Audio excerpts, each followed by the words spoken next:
Partiendo de todo lo que hemos estado escuchando este último tiempo, respecto a que Dios a cada uno de nosotros lo tiene como parte del cuerpo de Cristo para cumplir una función, que fuimos llamados por Dios, y el que es llamado por Dios tiene inmediatamente para él un ministerio, un trabajo dentro de la iglesia y una misión, que es ir y predicar el Evangelio.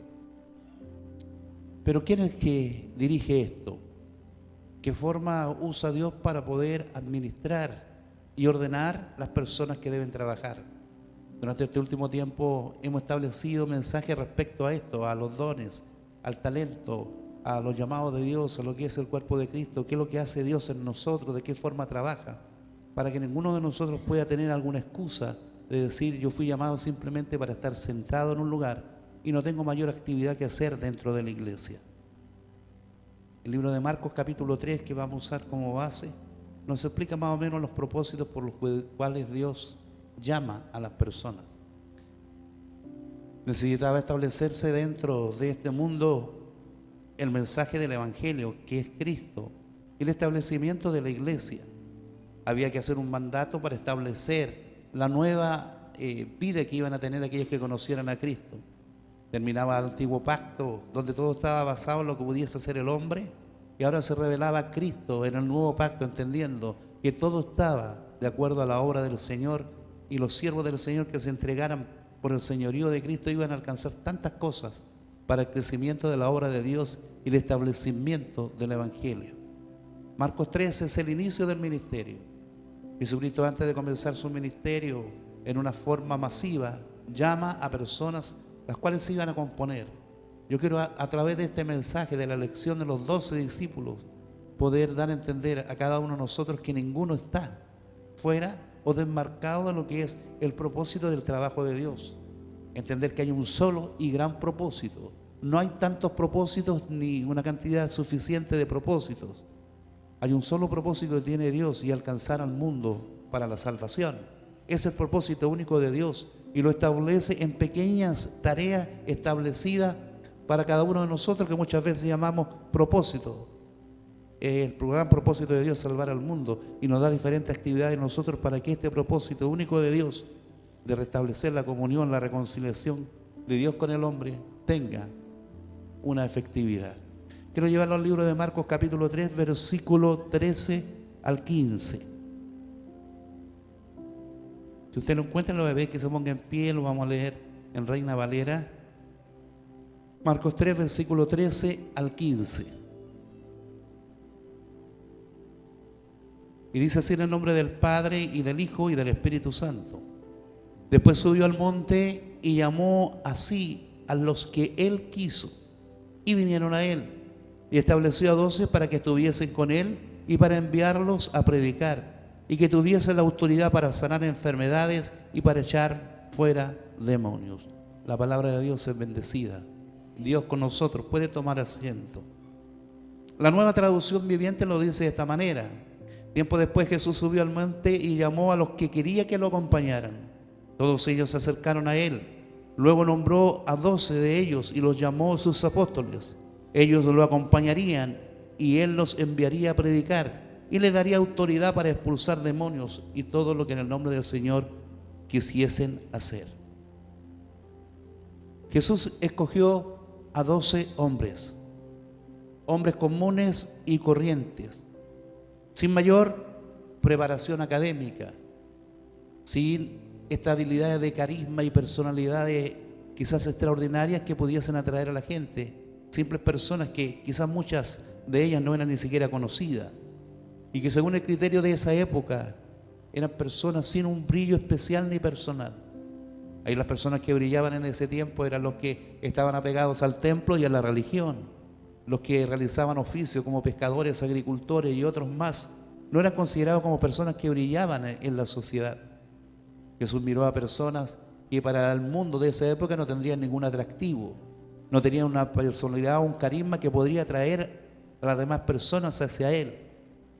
Personas quizás irreconocibles dentro de la multitud, que no tenían una actividad religiosa, sino que eran oficios lo que ellos realizaban, y los que tenían una labor importante dentro de lo que era la sociedad judía, como Mateo, eran personas que eran totalmente repudiadas por los judíos, porque eran personas que trabajaban para el gobierno romano.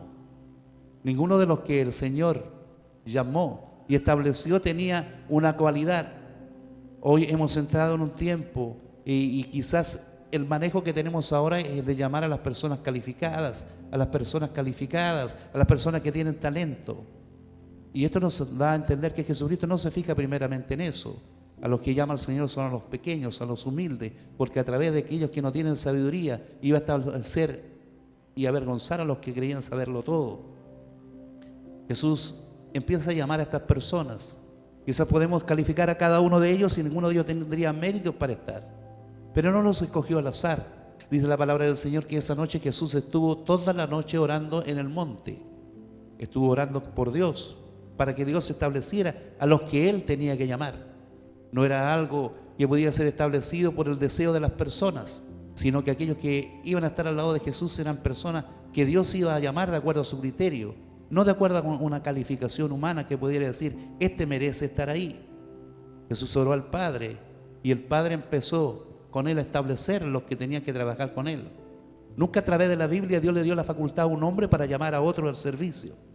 Si usted ve en el Antiguo Testamento, cada vez que Dios llamaba a alguien, lo llamaba con nombre y apellido. Los que van a hacer los artefactos del templo, se llama tal persona por esta cualidad. A todos los que Dios llamó, siempre los llamó primero por el nombre. No llamó a nadie al azar, porque antes de nacer todos nosotros tenemos ya algo establecido por Dios para cumplir. Simplemente se cumple el tiempo y Dios llama y la iglesia reconoce y se ejerce el ejercicio de Dios. Ninguno de estos era calificado, pero Dios los llama. No porque ellos quisieran estar. Quizás nunca ellos pensaron en su mente que Dios los iba a llamar a través de Jesucristo para una labor tan importante que iba a marcar un antes y después de la historia humana. Ni quizás ninguno de ellos pensó que el mismo Dios del cielo, el Hijo de Dios, iba a estar con ellos y los iba a calificar para algo tan importante que ellos sabían que no tenían preparación. Ninguno de ellos era teólogo, conocía simplemente la información que sus padres le habían entregado a través de la información que los padres judíos entregaban a sus hijos. Los que vivían en Samaria tenían quizás esta información un poco más ligera, más liviana. Ninguno de ellos era de Jerusalén. La mayoría de ellos era de Judea, salvo Judas, que era de la ciudad de Cariot, por eso le llaman Iscariote. Ninguno de ellos calificaba de acuerdo al punto de vista humano de decir, este puede estar con el Señor. Pero quien los escogió fue Dios a través de Jesucristo. Porque esa calificación de poder escoger no es algo humano, no es por atractivo, no es por capacidad, que muchas veces nos enredamos en esto. El servicio de la iglesia es establecido por Dios y es el Espíritu Santo el que empieza a distribuir de acuerdo a lo que Él quiere. Por eso que le aclara inmediatamente a los discípulos, una frase que quizás es mal interpretada. Cuando los discípulos empiezan a trabajar con el Señor había una duda, porque en ese tiempo los maestros no buscaban alumnos, eran los alumnos los que buscaban bajo qué maestro tener el alero. Y aquellos maestros de la ley, aquellos rabí, recibían gente que querían estar con ellos para aprender. Nunca un maestro buscó alumnos, sino que los alumnos buscaban al maestro para estar bajo lo que se llama bajo los pies de ellos. Jesús les aclara, aquí es diferente. No me escogieron ustedes a mí. Ustedes no me escogieron como maestro a mí. Yo los escogí a ustedes. Entonces no tiene que ver con nuestra actitud, con nuestro deseo, con lo que nosotros queramos ser. Nuestra vida está establecida básicamente por Dios desde el momento de nacer, del momento de recibir a Cristo y el servicio que tenemos que hacer en la obra. Jesús le aclara a los discípulos, aquí es diferente. No es como los otros maestros que ustedes van y escogen y quiero aprender de Él. Ustedes no me escogieron a mí. Fui yo lo que los escogí a ustedes. Y los escogí de esta manera porque quiero estar con ustedes primeramente. Quiero que me conozcan, quiero que sepan que soy yo, quiero que se impregnen de lo que yo soy para que ustedes sean testigos de mí a todas las naciones después. Entonces, este capítulo de Marcos, capítulo 3, tiene 3 puntos importantes. Primero, el llamamiento. Dios es el que nos llama. Y muchas veces decimos, yo acudí a Cristo, yo fui a Dios. No, usted reaccionó a una motivación que Cristo tuvo en su corazón, a una motivación, a una situación, a algo que lo provocó a usted mirar a Dios. Ningún hombre por sí solo busca a Dios. Algunos al momento de reflexionar en su vida necesitan algo mayor, algún cambio, pero son situaciones que Dios provoca, como el profeta, cuando mandaron al rey Saúl a buscar las mulas que se le habían perdido al papá. Las mulas eran el pretexto, porque Dios quería tener un encuentro con Saúl. Todo lo que usted ha vivido, esa experiencia de testimonio, de llamamiento de Dios para usted, no es que usted quiso buscar a Dios. Dios provocó la situación, marcó la ocasión, lo mandó a buscar para que usted decidiera recibir a Dios. Ninguno de los discípulos dijo, hoy me gusta lo que está hablando esta persona, quiere seguirle. Algunos lo dijeron, el endemoniado de Gadara, la persona que fue ahí en Samaria recibiendo la bendición del agua viva del Señor, y muchos hombres que fueron sanados le dijeron, Señor Jesús te seguiría hasta la muerte, y a muchos de ellos el Señor Jesús le dijo, no, vuelve, preséntate a los tuyos, da el testimonio, porque quien establece el llamamiento y el lugar es el Señor. Nosotros no escogimos a Dios, Él nos escogió con misericordia y nos miró con amor y nos llamó. El llamamiento de Dios es absoluto, no queriendo que nadie de lo que existe perezca. Pero también hay una experiencia personal, un llamado personal de Dios. Nadie nace en el corazón diciendo, yo decidiré cuando busco a Dios, como lo dice la gente. El Dios es quien nos llama, nos ubica de alguna forma en una conexión con Él, que digamos no hay nada mejor que poder recibir a Cristo. Y esa experiencia que usted vivió es diferente a la demás. Todos fuimos distintos. Todos tuvimos un llamamiento distinto, pero fuimos llamados por el mismo Señor para servir al mismo Dios y entrar en la misma familia. ¿Cuántos se acuerdan de ese día del llamamiento? Yo creo que Pedro nunca olvidó ese día tan terrible que estaba viviendo, donde los impuestos estaban acorralándolo a él y él tenía que tener una pesca milagrosa para poder pagar lo que él tenía. Había terminado su tiempo, toda la noche había estado pescando con su amigo y hermano Andrés y no había sucedido absolutamente nada. Quizás amargado, no queriendo tener nada más que ver con nadie, no queriendo tener quizás hablar con nadie, llega a la orilla y el Señor Jesús le dice, préstame la barca que quiero hablar. Su hermano Andrés le había dicho, oye, el otro día escuché que alguien dijo que el Mesías estaba aquí. Jesucristo habló hasta mediodía, las 12, al mediodía, ya a esa hora no se pesca. Termina de hablar Jesús, se le agradece a Pedro y le dice, Pedro, vuelve hacia adentro. Y esta vez tira la red a la derecha. Usted sabe la historia de lo que sucedió ahí. Ese testimonio del llamamiento de Pedro, nunca Pedro lo olvidó. ¿Usted se acuerda de la vez que Dios la llamó a usted? Que Dios lo llamó a usted. ¿Cuál fue la situación? Muchos llegaron por la enfermedad grave de un hijo, por una situación difícil, porque había ansiedad en su corazón, porque querían buscar algo que realmente llenara el vacío que tenía en su corazón. Y cuando Dios llegó a usted, ¿se dio cuenta que cambió totalmente su vida? Ese es el llamamiento de Dios. Yo no escogí al Señor. El Señor, antes que yo naciera, ya me escogió a mí. Y no estoy hablando de predestinación, porque Dios quiere que todos alcancen el Evangelio, pero cada uno de ustedes tiene su historia. O la historia de Leví, que él sabía que no podía estar con nadie, absolutamente con nadie, nadie lo recibía. Cobraba impuestos y era una persona infeliz. Yo no hubiera querido estar en el lugar de Leví llamado Mateo. Era infeliz porque tenía que arrastrarse y humillarse a los romanos y por otro lado recibir el desprecio de los judíos, simplemente por tener un poco de estabilidad económica. No sé si alguna vez a usted le pasó esto, que no sabía cuál era su lugar, porque los que creían que usted lo debían amar, lo despreciaban, y no tenía lugar en la sociedad. Este muchacho llamado Leví no tenía lugar en la sociedad, tenía que ser una persona que congraciara con los romanos, quizás humillarse frente a ellos, y por otro lado los suyos lo despreciaban. A este hombre Leví, Jesucristo se aparece frente a él y le dice simplemente una palabra: sígueme. Y era tan despreciado él, su vida era tan absolutamente una vida sin sentido, que cuando alguien le dijo sígueme, quiero estar contigo, él se doblegó a su voluntad y dejando todo lo que tenía, siguió al maestro. No tuvo que pensarlo más. Quizás en su corazón ya había un trabajo fuerte del enemigo. Tú no tienes lugar aquí, no tienes espacio, nadie te quiere, no hay vivencia para ti. Pero cuando alguien se atrevió a decirle sígueme, quiero que estés conmigo, este hombre llamado Leví no estimó absolutamente nadie, siguió al Señor. El grupo de los que llamó al Señor Jesucristo tenía 4 pescadores, 2 pescadores que eran artesanos, que trabajaban con el sudor, 2 pescadores que tenían una empresa y muchos botes para trabajar, diferentes niveles sociales y con el mismo oficio, pero Dios los llama a ellos para que estén ahí. Dios llama, como dije yo, a Mateo, un hombre despreciado de la gente, llama a Celote y llama a su hermano Celote, que ellos eran revolucionarios que lo único que querían tomar la espada para poder seguirse contra Roma. Llama a un hombre llamado Judas, que su deseo era simplemente buscar cualquier método, todo me era válido a mí para ser alguien en este mundo, para tener una calificación económica. Yo creo que Judas nunca pensó que Dios lo iba a llamar a él y vio la posibilidad de poder ahí establecer una estabilidad económica que él quería. Está aquel llamado Andrés, que era de personalidad muy, pero muy retraída. Todo lo que tenía que hablar lo hablaba Pedro por él. Era el hermano que hablaba, Pedro, y el hermano que no hablaba era Andrés. Un Pedro de personalidad totalmente fuerte. No pensaba absolutamente nada, simplemente actuaba y después se daba cuenta que se había equivocado. Quizás alguno de estos personajes, de los 12 que Dios escogió, se asemeja a usted.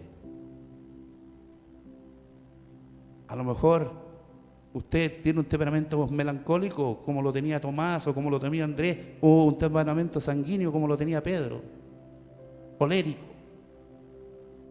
Pero como que quiero llevarles como que el Señor Jesús hizo una radiografía de todas las personalidades que a través de la historia del Evangelio Él iba a tener que enfrentar.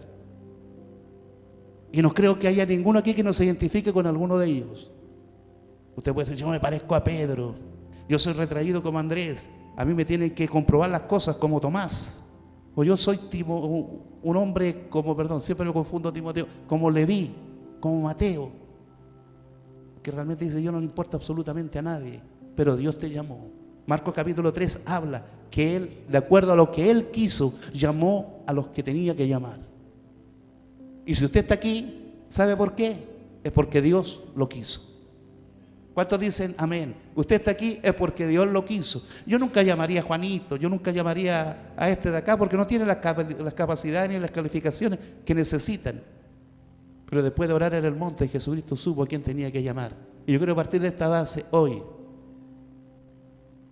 ¿usted se siente feliz de que Dios lo haya escogido? ¿Pero para qué los escogió Dios? ¿Para qué el Señor Jesús llamó a estos 12 hombres de tan diferentes?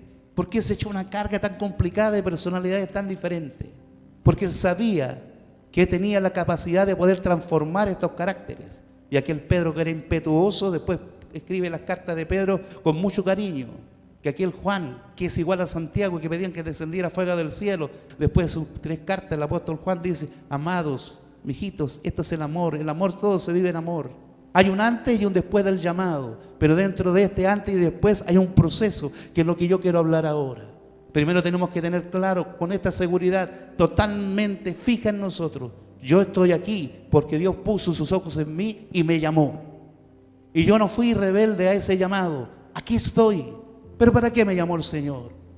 ¿Para estar sentado y esperar la venida de Cristo? Dice la palabra del Señor que Él los llamó para que estuviesen con Él. Para tener intimidad con ellos, para que los discípulos conocieran quién era el que los había llamado, cómo reaccionaba Jesús ante diferentes situaciones, cuál era el carácter del Maestro, que empezaran a ver en Cristo la divinidad, empezaran a ver en Cristo a Dios mismo, y empezar a darse cuenta que esta lucha no es por obra de carne, no es por capacidades humanas. Esto, para establecer el Evangelio, tiene que ver con algo tan grande que el Señor entregó como legado, que se llama el Evangelio del amor, el Evangelio de Jesucristo. Y ahí empezó a tratar con los hombres. Cada uno de ellos quizás pensaba con un diferente ideal. Si Dios me llamó para esto. Si Dios me llamó porque quiere que haga esta otra cosa. Independiente a los requisitos que tenemos en el libro de Tito y en el libro de Timoteo, donde se establecen las personas que van a trabajar. Dios trabaja con patrones y a veces llama a personas que no tienen ninguna de estas calificaciones, simplemente para que al momento de estar con Él empiece a aprender. Yo hago esta pregunta entonces.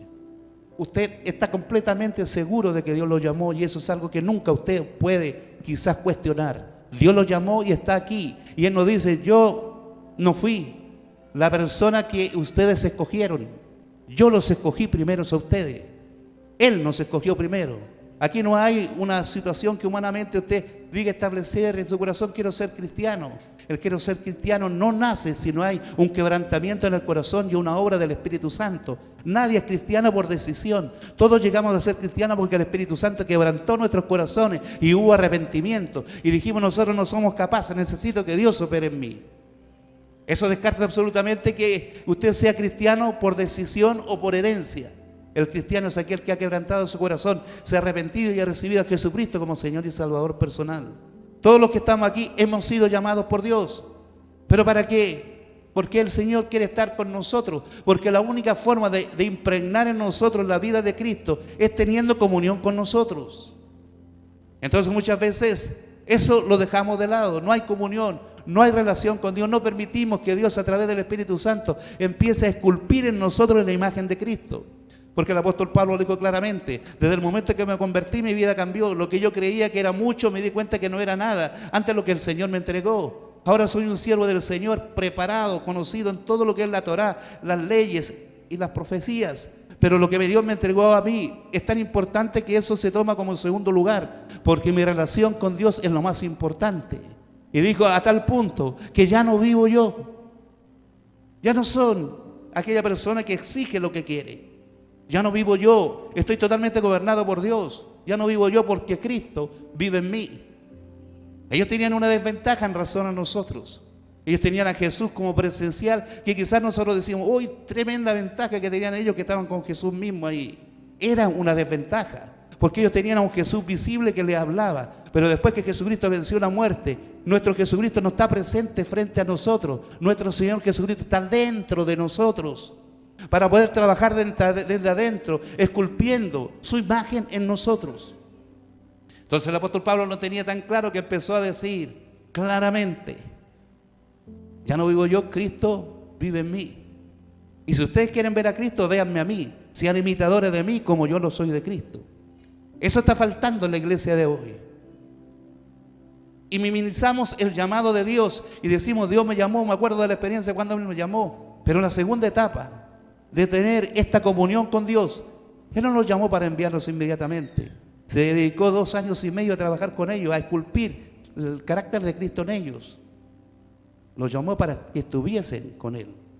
¿Y cuántos de nosotros podemos decir, gracias Señor, porque me escogiste para estar contigo? Porque quiero aprender cada día más de ti, quiero conocer quién eres tú, para poder vivir lo que tú estás viviendo y me estás enseñando como modelo de vida. No es algo de poca importancia el que Dios nos diga a través de Jesucristo, te llamé porque quiero estar contigo. Yo le hago esta pregunta. Sinceramente, ¿cuántas personas cree usted que quieren estar con usted?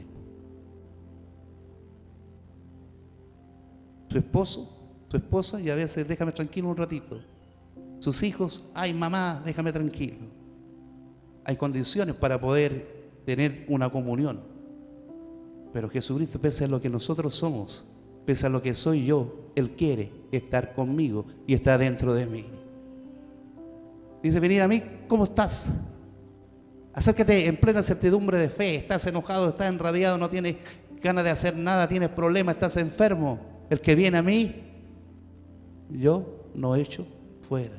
¿Cuántos disfrutan de este privilegio del Señor? Entonces Dios llamó a los que Él quiso. No me escogieron ustedes a mí, yo los escogí a nosotros. Y el primer gran punto por el cual los llamé es para que estén conmigo, para que se pueda cumplir el tercer punto de Marcos capítulo 3, para enviarlos, para usarlos, para que sean testimonio de mí aquí en la tierra. Y muchos de nosotros simplemente nos conformamos con el llamamiento, porque mientras no haya carácter de Cristo en nosotros, mientras no haya comunión con Cristo, el Señor no nos puede usar en una forma óptima. Y aquel deseo que está en nuestro corazón de servir al Señor se ve muchas veces entrampado y apocado porque tenemos poca relación con el Señor. Nadie puede pretender tener discernimiento de espíritu si no hay oración. Nadie puede pretender ser un predicador si no hay lectura de la palabra. Nadie puede pretender ser un consejero si no ha recibido la palabra de Dios y la experiencia, el testimonio de Dios en su vida. Nadie puede pretender las cosas del cielo si no hay comunión con el Dios del cielo. Nadie puede comunicar el mensaje del cielo si el mensaje del cielo no es transmitido a través de mí. Por eso que el apóstol Pablo dice claramente a los hermanos en Corinto: si hay una palabra que expresa la realmente dimensión de quién es Dios, es el amor. Y el que tiene la presencia de Dios en su corazón y esa comunión con Dios, lo que experimenta y transmite es amor. Entonces Dios no puede usar a aquellas personas que no tienen comunión con Él. Lo dice en Corintios capítulo 13. Dice: puedes hacer todo lo que quieras, pero si no está Cristo detrás de esto, no sirve absolutamente de nada. Puedes hacer todo lo que quieras, porque vas a ser simplemente un címbalo que retiñe. Porque si no está Dios detrás de esto, de nada, absolutamente de nada te sirve. Dios quiere usar la iglesia. Nos ha entregado dones, nos ha entregado talento, nos ha llamado. Pero ¿sabe dónde está el gran problema? No en que Dios nos quiera capacitar para que usted sea un hombre y una mujer de Dios, que transmita autoridad, que Dios use la iglesia para poder detectar las obras del diablo y reprenderla a través de la autoridad que Dios entregó a la iglesia. El drama no es el llamamiento y el problema no es que Dios te quiera usar. Lo que ha apocado la efectividad de la iglesia en este tiempo es que la iglesia no quiere estar con Dios. El mundo nos lleva a tantas realidades, a tantas situaciones, y estamos tan entrampados en lo que puede hacer el mundo, que no dedicamos tiempo al Señor. Y no estoy hablando de actividad. Antes estábamos en la iglesia de lunes a domingo. Ahora estamos martes, algunos jueves y domingo. Y usted no viene, porque el mundo nos ha agarrado de tal punto que estamos entrampados con lo que el mundo nos marca como pauta. No somos capaces, como lo hicieron los discípulos, de renunciar y seguir al Señor. Dios no nos pide que nos salgamos del mundo. Dios no nos pide que usted deje de hacer la actividad que está haciendo, porque de Dios usted le dio la capacidad y la inteligencia para eso. Pero dentro de todo lo que está haciendo, Dios quiere tener el primer lugar. Él es el Señor sobre todo. Usted trabaja en el comercio, el testimonio del Señor está sobre todo. Si usted trabaja siendo profesor, que los alumnos entiendan que usted conoce a alguien más importante, que Dios está detrás de usted. Entonces, ¿por qué la iglesia no es la iglesia triunfante y poderosa que Dios quiere?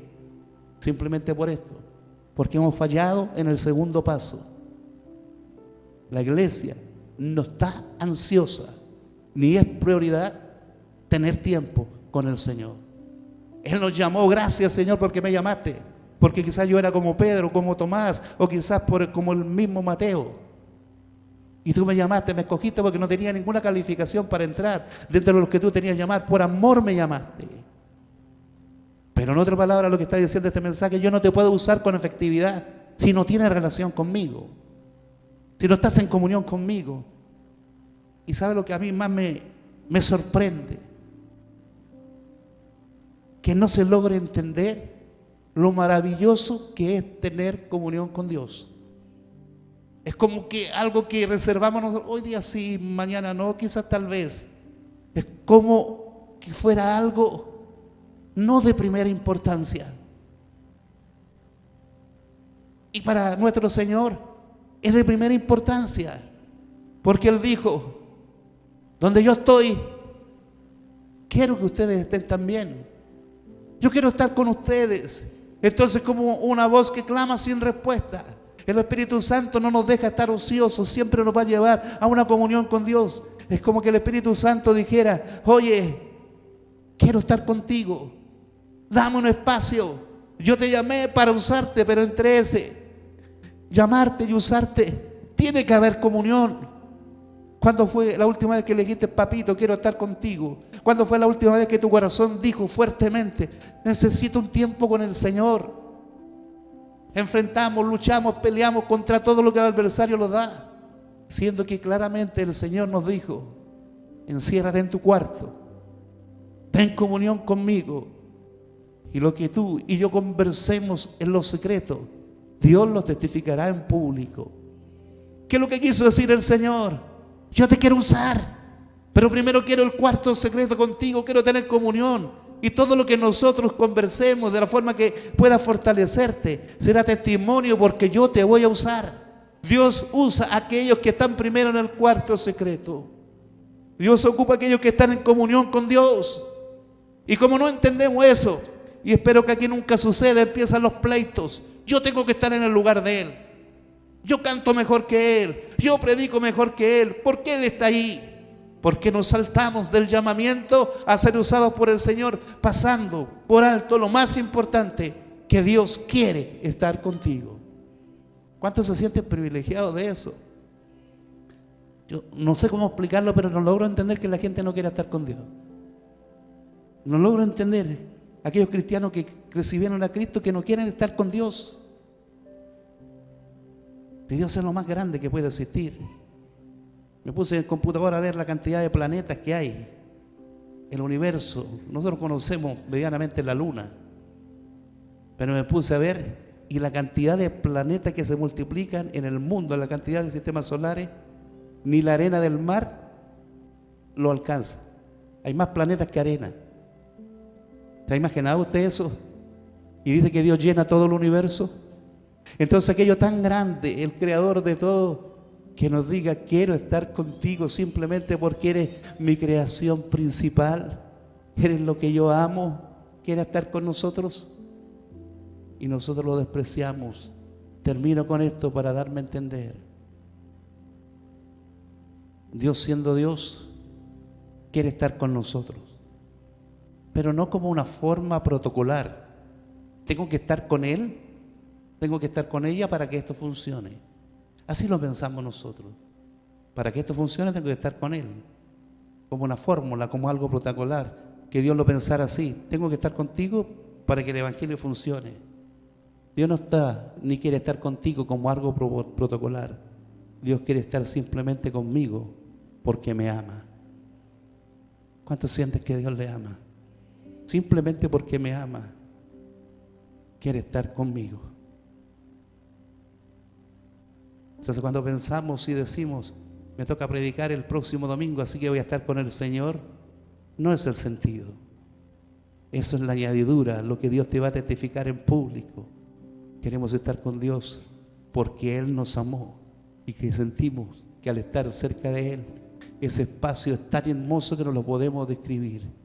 El amor de Dios no es lo que nosotros creemos. Si hay algo que nunca vamos a entender en la tierra, es el amor de Dios. No lo vamos a entender nunca. De acuerdo a lo que vivimos, interpretamos el amor. De acuerdo a lo que nosotros creemos que es amor, es lo que comparamos con el Señor. Pero el amor de Dios lo voy a descubrir cuando esté con Él allá en la eternidad. Por ahora, destellos de ese amor tengo cuando estoy en comunión con Él. Entonces dice la palabra del Señor: después subió al monte y llamó así a todos los que Él quiso. Él quiso llamarte a ti. Y aquellos que Él llamó vinieron a Él y estableció a 12. ¿Para qué? Para que estuviese con Él. ¿Cuántos quieren estar con el Señor? ¿Cuántos dicen: Señor, quiero estar contigo? Lo demás va a venir por añadidura, porque más que lo que hagas, es importante lo que sientes tú al estar con el Señor. Entonces los discípulos no lo entendieron y lucharon sus propósitos y pensaron que su propósito podía estar en el propósito del Señor.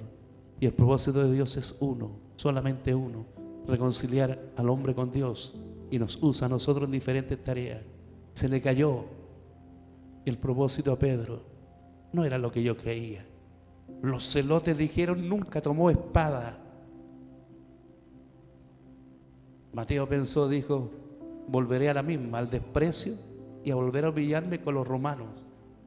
Porque nadie entendió que lo que Dios quería es reflejarse en estos discípulos para que esta nueva gran realidad, que es el nuevo pacto, la salvación del hombre, alcanzara a todas las naciones. Amén. ¿Se siente bendecido porque Dios lo alcanzó a usted? Estaba dentro de la red, estaba detrás del tablero de impuestos, estaba con la espada escondida en la túnica. ¿Cuál era su realidad? Los 12 discípulos, a más de algunos de nosotros, se están reflejando. Y Dios nos llamó a capacitados, llamó a personas sin preparación académica, simplemente por esto, para dejar establecido que el éxito de su obra no iba a depender de las personas atractivas y carismáticas. Tampoco dependería de talentos humanos extraordinarios. El avance de su obra dependería enteramente de su poder y de su gracia. Porque Dios llamó a personas como nosotros simplemente para transformarlas y darle una nueva identidad. Y nadie dijera, esto avanzó porque yo estoy aquí, sino que avanzó simplemente por el poder y la gracia de Dios. Amén. Quiero invitarla a ponerse en pie.